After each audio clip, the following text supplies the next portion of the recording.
Bonjour, c'est Catherine Ney, bienvenue dans mon podcast Inséparables. Pendant des années, j'ai arpenté les couloirs de l'Élysée, de Matignon, de l'Assemblée nationale, ce qui me permet de vous raconter ces petites histoires qui sont l'assaisonnement indispensable de la grande histoire. Entrer dans l'intimité des couples qui ont épousé le destin de la France, des couples inséparables, liés à jamais. Puis je voudrais dire à Cécilia et à Judith... Ma vie, je ne la regrette pas du tout. Mais elles sont très belles toutes les deux, sur le perron de l'Élysée. C'est un honneur d'être la femme du président de la République française. Vive la République et vive la France. C'est pas un spécialiste de la félicitation conjugale. Pourquoi voulez-vous qu'à 67 ans, je commence une carrière de dictateur ? J'aime faire plaisir, je n'aime pas faire de la peine. Dans cet épisode, je vais vous raconter l'histoire d'un couple que l'on croyait indissoluble, que certains appelaient même les Kennedy français. Ils ne se quittaient pas, Cécilia était toujours là, vous l'avez compris, c'est Nicolas Sarkozy et Cécilia. Un scénario multiples rebondissements digne d'une série américaine.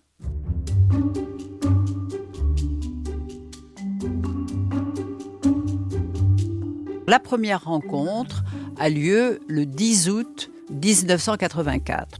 Nicolas Sarkozy est maire de Neuilly depuis 1 an et il revient de vacances, il était en Corse, pour marier Jacques Martin, 52 ans, qui en est d'ailleurs à son 3e mariage, lui, qui est une immense vedette. Vous savez, il y a Dimanche Martin, le dimanche, il fait chanter les petits-enfants. Il est aussi un baryton qui a chanté La Belle Hélène à l'Opéra de Lyon, qui a fait une émission très drôle, Le Petit Rapporteur. Donc c'est une immense vedette. Et il épouse une jeune femme qui a 27 ans de moins que lui et qui est une ravissante liane brune avec des yeux de chatte égyptienne. Elle s'appelle Cécilia Siganer.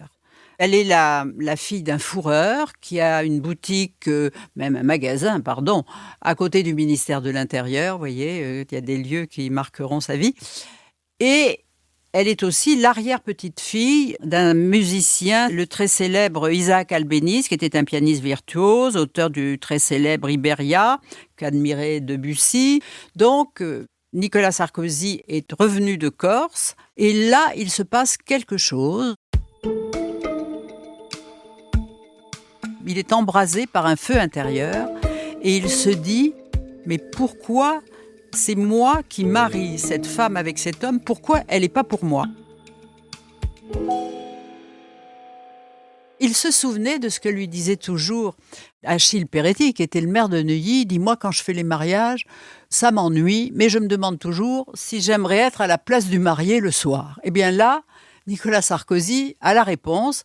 Il est tellement secoué par cette vision de cette femme, évidemment, qui ne le regarde pas, parce que si lui a un coup de foudre, ça n'est pas réciproque. Il dit à Jacques, « Jacques, j'aimerais vous faire un cadeau que je ne peux pas vous faire, et dont d'ailleurs vous ne feriez rien. C'est mon écharpe de maire. Voilà, j'aimerais vous la donner et je ne le peux pas. » Et là, les gens disent, mais qu'est-ce qu'il raconte ? Qu'est-ce que ça veut dire ? C'est vraiment parole subliminale. Il lui dit, « Jacques, j'aimerais que ça soit vous qui mettiez mon écharpe de maire. J'aimerais être marié avec votre femme. » Mais il n'empêche qu'à l'époque, Nicolas Sarkozy est déjà marié. Il a déjà un petit garçon qui vient de naître, ou presque, avec Marie, qui est une Corse. Les deux femmes se retrouvent dans les allées de Neuilly qui bordent le bois pour promener les enfants. Et d'ailleurs, Marie dit de Cécilia, c'est ma meilleure amie. Mais Nicolas Sarkozy voit bien que Cécilia, dans le couple avec son mari, il y a quelque chose qui ne va pas très bien parce qu'il est toujours très pris. Il joue au théâtre le soir, elle doit aller le chercher à la sortie du théâtre et la journée, elle s'ennuie. Donc le maire l'appelle. Donc le maire lui envoie des fleurs. Donc elle s'ennuie et il veut lui trouver un petit job à la mairie. Donc on commence à jaser, mais pas de problème. Cécilia va bientôt avoir une 2e fille et Marie un 2e fils. Donc on part en vacances ensemble, dans le Midi. Et puis au bout de 2-3 ans, comme ça, de ce rythme où Nicolas n'en peut plus. Et qui peut résister à Nicolas ? C'est ce qu'elle me dira plus tard. Elle ne résiste pas. Donc, ils deviennent amants. Au printemps 88, Jacques Martin est toujours trop occupé au théâtre. Nicolas Sarkozy et Marie partent à Megève et proposent à Cécilia de venir partager ses vacances au ski. Tout se passe bien et un jour où il ne fait pas beau, Marie dit après déjeuner « Je vais faire quelques courses ». Mais elle revient trop vite. Et quand elle revient, elle ne trouve pas son mari. Et elle cherche dans l'hôtel. Et elle frappe partout. Jusqu'à la porte de la chambre de Cécilia, qui est au rez-de-chaussée. Et puis elle entend du bruit. Cécilia vient lui ouvrir. Elle voit que la fenêtre est ouverte. Elle se précipite à la fenêtre. Elle voit des pas dans la neige. Et elle a compris. La rumeur, parce qu'on jase partout à Neuilly, bien sûr, a fini par arriver jusqu'à Jacques Martin. Alors, aux accusations de tromperie, Cécilia va nier pendant des semaines en disant « c'est pas vrai », jusqu'au moment où Marie téléphone à Jacques pour lui confirmer, preuve à l'appui, que vraiment tous les deux sont des cocus, quoi. C'est ça, c'est très dur. Donc, le doute n'étant plus permis, Jacques Martin veut aller casser la gueule de ce faux frère, quoi. Il menace même d'aller à la mairie, où il n'a d'ailleurs jamais mis les pieds. Il a voulu le faire, il ne l'a pas fait. Et chambré sur le sujet, lors de l'émission Les Grosses Têtes de RTL, il avait même rétorqué avec humour « Je ne vais tout de même pas aller battre le maire de mes enfants ». Bon. Et à l'automne 88, la vie conjugale devenant insupportable, Cécilia est partie, comme elle dit, avec ses 2 poussins sous les bras. Et elle dit « Je ne suis plus heureuse, je m'en vais ». Et elle va s'installer dans un studio en face de la mairie avec ses 2 enfants, vous voyez. Et elle obtiendra le divorce assez vite. Ce que Nicolas Sarkozy, lui, mettra plus de temps. Dans les congrès politiques, il était toujours accompagné de Cécilia. Et on voit qu'elle a une importance de plus en plus grandissante. Lorsqu'en 93, il devient ministre d'Édouard Balladur. Le gouvernement est au travail. Le Premier ministre souhaite qu'il conduise son action avec le souci exclusif du redressement de la situation de notre pays. Il se dit que là, il ne peut pas faire des allers-retours permanents entre Bercy et Neuilly et que donc il décide de s'installer à Bercy avec Cécilia, avec les enfants. Et Cécilia se fait déjà appeler Cécilia Sarkozy. Il n'y a pas un seul déjeuner de presse où elle n'assiste pas. D'ailleurs, elle ne dit rien, elle est au bout de la table et il la regarde. Il l'interroge du regard, lui dit « Tu es d'accord, Cécilia ?» et elle hoche de la tête, mais on sent qu'elle s'occupe de lui dans la vie quotidienne. Elle pense à son régime. D'ailleurs, à table, lorsqu'il reçoit les journalistes, il a toujours, parce qu'il a tendance à un petit peu prendre du poids, et pour ça, il y a toujours un menu pour les journalistes et pour lui, et en tous les cas, toujours à la fin, un dessert qui est du fromage blanc à 0% avec des fraises, vous voyez. Comme il ne boit pas d'alcool, il boit du Coca Light. Voilà, donc c'est un menu spécial. Donc elle fait très attention à lui. Elle choisit elle est en permanence à ses côtés. Et lui, dans des dîners le soir, ils sont assis côte à côte. Il lui prend la main, il ne la lâche pas. Enfin, c'est quelque chose de très fusionnel. Si on déjeune avec Cécilia, il l'appelle 3 fois pour dire « Je t'aime, je t'aime. Oui, je t'aime, je t'aime. » On se dit « Je t'aime. » On se dit « C'est too much, quoi. » Mais voilà, c'est une espèce de fusion qui est incandescente et qui est admise par tout le monde. Enfin voilà, c'est un couple qui vit une histoire hors norme.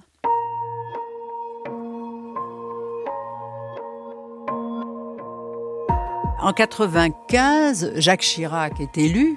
Tout s'effondre, quoi. Tout s'effondre. Il sait qu'il est le grand banni. Alors que les baladuriens ont appelé tous à voter Jacques Chirac, ils sont écartés du gouvernement. Chirac ne veut plus en entendre parler. Ce sont des ennemis et traités comme des ennemis. Ce qui est un tort. Une fois qu'on est élu, il faut pardonner. Et donc, Nicolas Sarkozy a l'impression d'être un paria, mais dans le fond, il a besoin de se reposer. Donc il voyage avec Cécilia, il prend un peu de temps, et puis en 96, enfin, pour lui, le divorce avec Marie est prononcé, donc il épouse Cécilia, et puis très vite, ils vont avoir un garçon, il va s'appeler Louis, hein. Comme disaient les amis, c'est un prénom pour un dauphin. Vous voyez, donc c'est toute la lignée est faite, et les espoirs lui sont permis, et il sait qu'il va revenir un jour. Un jour. Comment ça se passe tes débuts à la présidence du RPR ? Tu sais, ça va tellement vite, il y a tellement de choses à faire, je suis tellement occupé que même quand tu me dis c'est mes débuts, finalement je trouve ça curieux. Ça fait près de 2 mois, ça me paraît un siècle. Je suis là jusqu'au 13 juin en tout cas, pour faire le maximum de voix, pour dire à tous ceux qui croient dans l'opposition et qui ne veulent plus des socialistes, que je conduis une grande liste d'opposition. Ça veut dire qu'après tu ne seras plus... Non, ça ne veut pas dire ça, ça veut dire qu'à partir du 13 juin, il y a une autre étape de la vie politique qui s'ouvre. Chacun jouera un rôle, on verra quel sera le mien. Après cet échec aux européennes, il est reçu par Jacques Chirac qui lui dit « Non, je ne veux pas que tu prennes le parti ». Et Nicolas Sarkozy se demande « Si je brusque les choses, je ne vais pas me faire de Jacques Chirac un ennemi. Ça ne sert à rien ». Donc il dit « Je vais faire un papier dans Le Monde pour dire que je renonce ». Et alors à ce moment-là, Jacques Chirac est tellement content qu'il le reçoit à l'Élysée avec des pistaches et des jus de fruits pour lui dire « Écoute, c'est vraiment bien, maintenant tu es un homme libre, mais tu sais, j'aurai besoin de toi très bientôt ». Et très bientôt, c'est dans 2 ans pour la présidentielle de 2002, où il va de soi que Jacques Chirac se représentera. Nicolas Sarkozy, après avoir entendu cette phrase, sort de l'Élysée et dit sur le perron « J'ai décidé de lui faire confiance ». Ce qui voulait dire que déjà, il prenait cette parole pour un engagement et qu'il voulait un peu forcer le destin et forcer la main de Jacques Chirac. Donc, il va tout faire pour se préparer, vous avez compris, il dit « Si Chirac est réélu, moi j'irai à Matignon ». Donc pendant 2 ans, il vit avec Cécilia qui, elle en a un peu assez de la politique. Elle lui dit « Mais dans le fond, si tu entrais dans le privé, tu gagnerais un peu d'argent pour avoir une maison de campagne. Et puis les week-ends libres, parce que c'est dur aussi de suivre un homme qui est toujours en campagne, toujours en réunion. Et puis elle le suivait partout parce qu'il exigeait qu'elle soit toujours à côté de lui. Et puis là... Ils ont 2 ans où ils ont une vie presque agréable parce qu'ils voyagent à l'étranger, ils voient beaucoup de monde en province, mais il fait un programme, il prépare un livre pour être Premier ministre. Et donc, pour être sûr que Chirac réponde à son désir, mais il s'est donné un mal de chien pendant la campagne. Il a fait 46 meetings. Évidemment, Cécilia était toujours à ses côtés. Et puis, Jacques Chirac est élu. Lui, il attend d'être nommé Premier ministre. Et puis, c'est Jean-Pierre Raffarin. Donc, Nicolas Sarkozy est très vexé. Et Jacques Chirac l'appelle, lui dit « Tu veux l'intérieur ou les finances ?»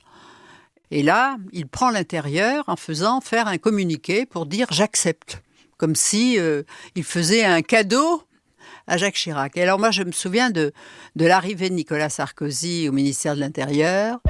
D'abord, une voiture entre dans ce ministère et sort qui en premier ? Cécilia, qui était en tailleur-pantalon rouge vif. D'ailleurs, elle l'avait acheté la veille dans une petite boutique en face de la mairie de Neuilly, mais on ne voyait qu'elle. Et Nicolas Sarkozy derrière. Et alors, c'était une image extraordinaire. On avait l'impression que c'était le toréador, vous voyez, qui était précédé par un porteur de muleta. Vous voyez, le rouge, comme ça. Et donc, il y avait une mise en scène de cette arrivée. Et on savait qu'il y aurait de la fureur, du bruit, de l'activité. Pendant ces années à Beauvau, Cécilia, qui dit avoir vécu des années très fastes, très heureuses, était sa conseillère privée. Son bureau était à côté de celui de son mari. Elle entrait dans son bureau à tout propos. Elle assistait aux réunions. Elle organisait les déjeuners. Et quand son mari était en retard, dans une réunion de préfet, elle faisait patienter en s'adressant au préfet. Enfin, elle avait un rôle politique. Elle avait une voiture avec, vous savez, le pimpon, là, le gyrophare. Donc, elle était une personnalité. Et quand on voulait s'adresser à Nicolas Sarkozy, quelquefois, pour avoir un rendez-vous, on passait par elle. Je me souviens, lorsqu'on arrivait au ministère de l'Intérieur, Nicolas Sarkozy, il avait une autorité naturelle. On disait, il y avait le patron et la patronne, quoi. C'était une ambiance. Et puis avec le petit Louis qui recourait dans les couloirs avec un fusil en bois ou en plastique, enfin en faisant beaucoup de bruit d'ailleurs. Et donc c'était une famille qui était là, mais on voyait que le personnel était fier de les servir. Donc la vie était facile, ils étaient respectés, tout se passait bien. Donc, en 2004, après les régionales, Jacques Chirac se demande s'il va changer de Premier ministre, Jean-Pierre Raffarin. Donc, il dit, pour commencer, on va faire venir Dominique de Villepin à l'intérieur et Nicolas Sarkozy. Il lui dit, écoute, là, tu quittes Beauvau et tu vas à Bercy, et c'est comme ça. Et Nicolas Sarkozy obtempère. Et là, il découvre en arrivant à Bercy que l'ambiance est tout autre. Que d'abord, quand il arrive, les huissiers n'ont plus leur chaîne autour du cou, continuent de parler quand il arrive. Et là, il trouve que là, ces gens ne savent pas se tenir et il leur demande de remettre leur chaîne et de se lever quand il arrive, quoi. Il veut remettre un peu d'ordre.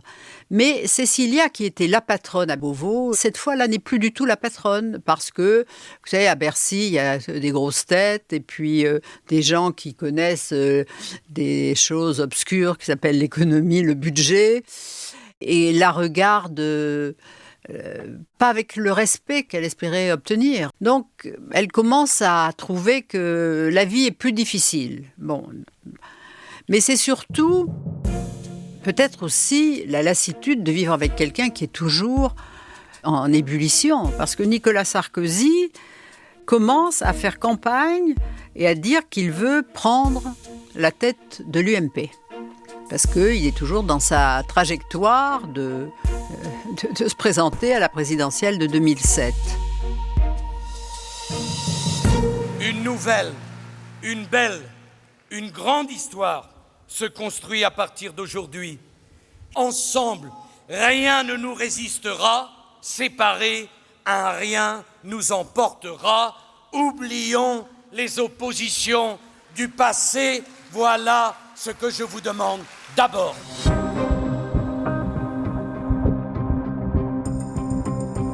En 2004, Cécilia supervise le meeting du Bourget pour le sacre de Nicolas Sarkozy à la tête de l'UMP. Mais elle n'est pas seule aux manettes. Et qui est là, avec elle ?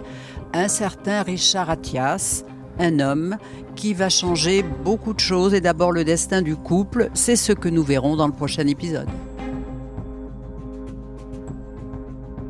Vous venez d'écouter Inséparables, un podcast Europe 1 Studio produit par Sébastien Guyot et réalisé par Christophe Davio. Si vous avez aimé, n'hésitez pas à vous abonner, cela vous permettra de suivre les prochains épisodes. À très bientôt donc, d'ici là, comme on le dit désormais, prenez bien soin de vous.